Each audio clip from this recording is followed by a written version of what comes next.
I'm Alex Villarreal with the VOA Special English Development Report.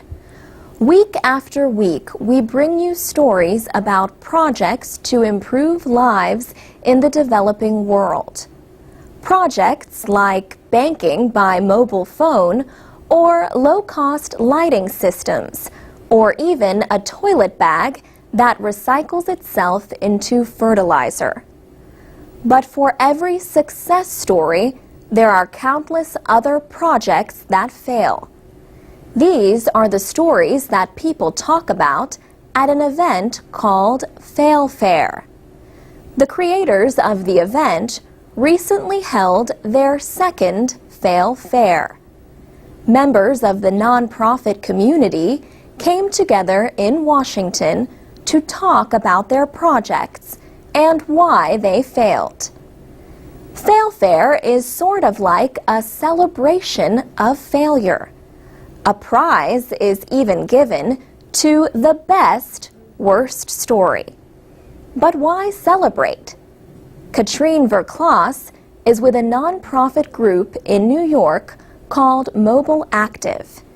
She was the one with the idea for Fail Fair. She says the event provides an opportunity for people to learn from the mistakes of others. She says development is a field with finite resources, and so the less money we waste, the better. And part of that is learning from the things that didn't work so that we don't endlessly repeat them. Mobile Active held its first Fail Fair in New York earlier this year. More than 70 people attended the event.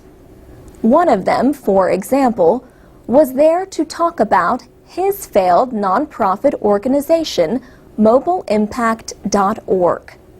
Bradford Frost had hoped to recycle used cell phones and provide them to people in Africa.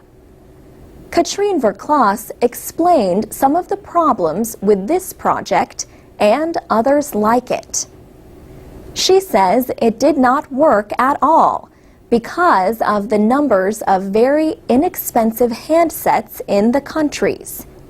She says they call that pseudo, stuff we don't want.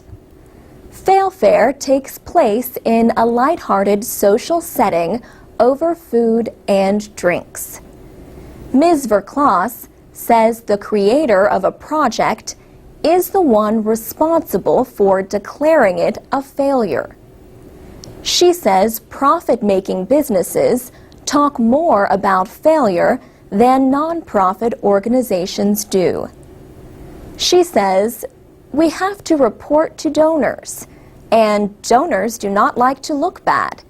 And so we don't like to look bad as nonprofits. And so we have a tendency to highlight our successes and never talk about our failures. Katrine Verklaas says she hopes Fail Fair will change this problem over time. She says members of the nonprofit community have been surprisingly open to her idea. For VOA Special English, I'm Alex Villarreal. Transcripts and MP3s of our reports are at voaspecialenglish.com.